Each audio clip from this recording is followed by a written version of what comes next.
આગામી 22 તારીખને સોમવારે બપોરે 1:30 વાગે રાજકોટ રેસકોર્સ મેદાન ખાતે રાજકોટ જિલ્લા સહકારી બેંક અને જિલ્લાની બીજી 7 જિલ્લા લેવલની અમારી સંસ્થાઓની વાર્ષિક સાધારણ સભા યોજવા માટે જઈ રહી છે.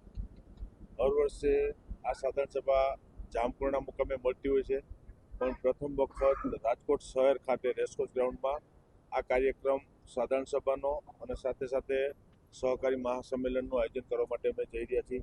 આ કાર્યક્રમની અંદર દેશના ગૃહ અને સહકાર મંત્રી માનનીય અમિતભાઈ શાહ સાહેબ આ કાર્યક્રમની અંદર ઉપસ્થિત રહેવાના છે. આ કાર્યક્રમ રાજકોટ જિલ્લા સહકારી બેંકની જે હેડ ઓફિસ છે ત્યાંથી શરૂઆત થશે.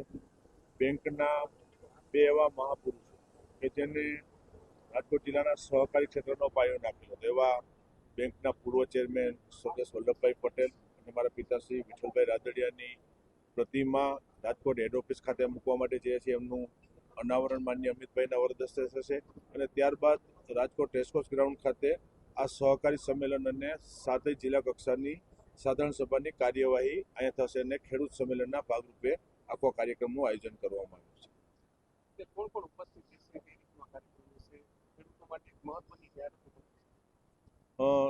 કાર્યક્રમના અધ્યક્ષ સ્થાને કીધું કે દેશના ગૃહ અને સહકાર મંત્રી અમિતભાઈ શાહ ઉપસ્થિત રહેવાના છે.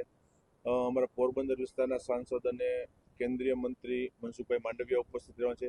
એ ઉપરાંત જિલ્લાના સંસદ સભ્યો, ધારાસભ્યો, સહકારી ક્ષેત્ર સાથે જોડાયેલા આગેવાનો અને ખાસ કરીને સહકારી ક્ષેત્રનો કાર્યક્રમ છે એટલે રાજકોટ અને મોરબી બંને જિલ્લાના અમારી સેવા સહકારી મંડળી, દૂધ મંડળી અને મંડળી સાથે જોડાયેલા ખેડૂત સભાસદો અને પશુપાલકો ઉપસ્થિત રહેશે.